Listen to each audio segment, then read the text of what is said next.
The first time my boss crawled I under need my to tell you desk. something.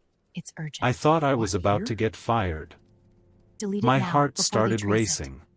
But the files... My fingers froze above the keyboard. He's coming. And Stay then calm. she whispered What do we do? quietly, Shh, don't. "Act natural, just keep working." That was the moment I Stall, realized Sam, something was Bigfoot. very wrong. That IT was a normal Monday morning at the tech company where I worked in downtown Chicago. Rows of cubicles. The constant sound of keyboards clicking. Coffee machines humming in the break room. I was just a junior analyst, the quiet guy nobody really noticed. But my boss? Everyone noticed her. Her name was Laura Mitchell. She was the company's youngest department director. Brilliant. Confident. And honestly, a little intimidating. Most employees avoided eye contact with her. Not because she was mean, but because she saw everything. Mistakes. Lies. Laziness. Nothing escaped her. And unfortunately, that morning she was walking straight toward my desk. I immediately thought something was wrong. Had I messed up a report? Forgotten a deadline? She stopped beside my cubicle. "Daniel," she said calmly. My stomach dropped. "Yes, ma'am." She looked around the office quickly, as if checking who was nearby. Then she leaned slightly closer and said quietly, "Whatever happens, don't react." Before I could even ask what she meant, she suddenly dropped to the floor and crawled under my desk. My brain stopped working. My boss, the department director, was literally hiding under my desk. Then I heard her whisper, "Act natural, just keep working." I stared at my screen in complete shock. "What is happening?" I whispered. She nudged my shoe.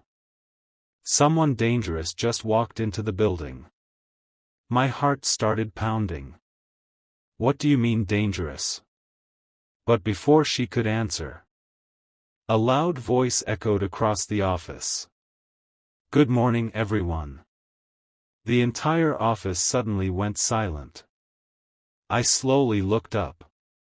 A tall man in an expensive suit had just entered the floor. He looked confident, powerful.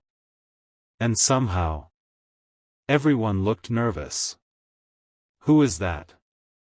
I whispered. From under the desk, Laura replied quietly. "That is the man trying to destroy this company." For the next 10 minutes, I pretended to type while my boss hid beneath my desk like we were in some kind of spy movie. The mysterious man walked around the office shaking hands, smiling, laughing. But Laura whispered, "He's not here to visit." "Then why is he here?" I asked. "To find proof." "Proof of what?" She sighed quietly. 3 months ago, someone started leaking company secrets to a competitor. My eyes widened. Corporate spying? Yes. And the man walking around right now, he's the private investigator hired by the board. I froze. "Wait, so why are you hiding?" Her voice became serious. "Because someone framed me." My heart skipped. "What?" "They planted fake evidence showing that I was the one leaking information." I turned slightly in my chair. "But that's crazy, everyone here trusts you." "Not the board." "Then why tell me?" She paused for a moment. Then said something I never expected. "Because you're the only person in this office who didn't benefit from the leaks." I blinked. "What?" She continued. Every employee whose work improved after the leaks suddenly got promotions. Except you. I laughed nervously. So? I'm suspicious because I'm still poor? She chuckled softly under the desk. Exactly. Suddenly, the investigator stopped at my cubicle. Morning, he said. I tried to stay calm. Morning. He glanced around my desk, then strangely looked down. My heart almost stopped.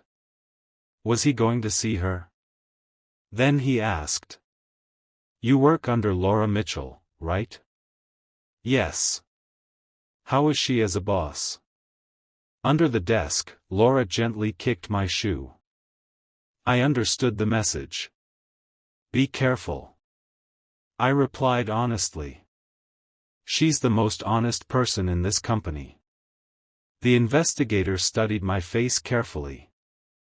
Then something surprising happened. He smiled. Good. And walked away. 30 minutes later, Laura finally crawled out from under my desk. She brushed dust from her suit and sighed. Well, that was humiliating. I laughed. You think? She looked around the office. Everyone was pretending not to stare. Then she said quietly, "Come with me." We walked into a small conference room. She closed the door. Daniel. I need your help. With what? Finding the real spy. I blinked. Why me? She smiled slightly. Because the real spy doesn't see you as a threat.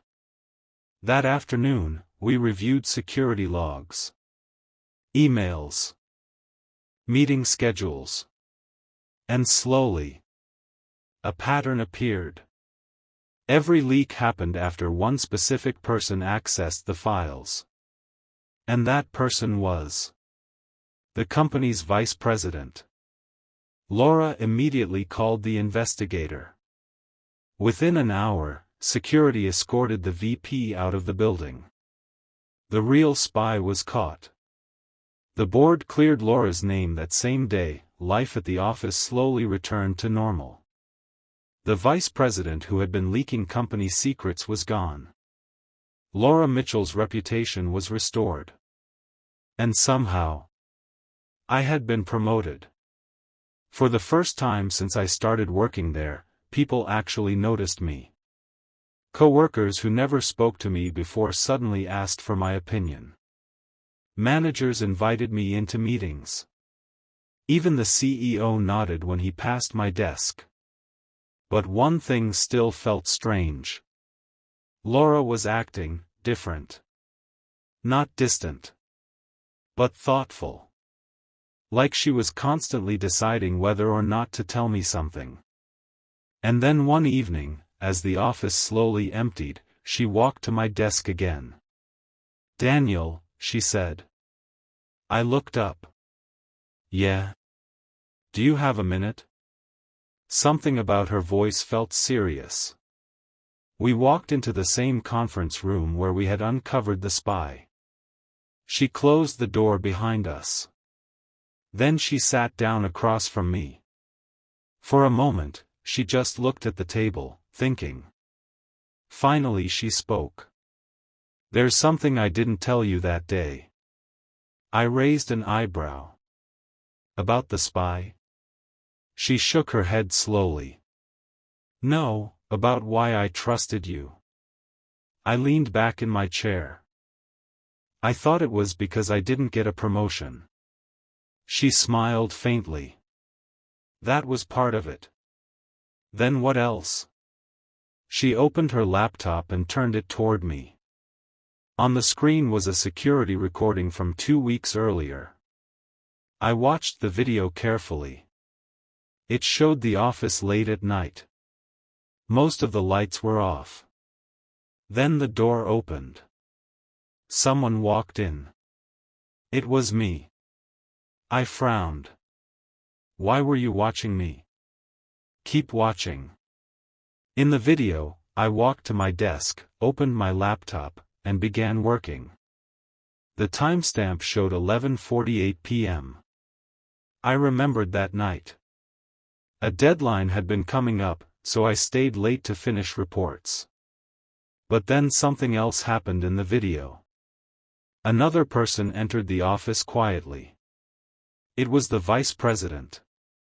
He walked to Laura's office. Looked around. Then plugged a flash drive into her computer. My eyes widened. That's when he planted the fake evidence. Laura nodded. Yes. I leaned forward. Then why didn't you show this to the board immediately? She sighed. Because the camera angle wasn't clear enough to prove it. But it shows him entering your office. Not clearly enough for lawyers. I leaned back slowly. Then another thought hit me. Wait, if you saw that video, why involve me at all? She looked directly into my eyes. Because you were the only witness. My brain froze. Witness? You were sitting right there that night. I tried to remember. But I had been wearing headphones while working. I didn't even see him. I know. She gave a small smile. But the moment you told the investigator I was honest, I knew something. What? You trusted your instincts, even without proof. The room went quiet for a moment. Then she leaned back in her chair and crossed her arms. And that kind of person is exactly who I want on my team. I laughed softly. So basically, my promotion started because you hid under my desk. She smirked. Stranger things have happened in this office. Just then, my phone buzzed. A message from HR appeared. Emergency board meeting. All department heads required immediately. Laura checked her phone too. Her expression suddenly changed. This isn't good. What is it? She stood up quickly. The board just discovered something. Something about the spy. She shook her head. No. Then she looked straight at me and said quietly. About who helped him. And somehow. The first name on the suspect list was mine. 2 weeks later, Laura walked to my desk again. But this time, she didn't crawl underneath it. She simply placed a folder in front of me. What's this? I asked. Your promotion. My eyes widened. To what? She smiled. Head of Security Analysis. I stared at her. You're promoting me because I helped you? She shook her head. No. Then she said something I'll never forget. I'm promoting you because when a stranger asked about your boss, you chose honesty instead of fear. She started walking away. Then turned back and said with a grin. And next time I crawl under your desk, at least offer me a chair.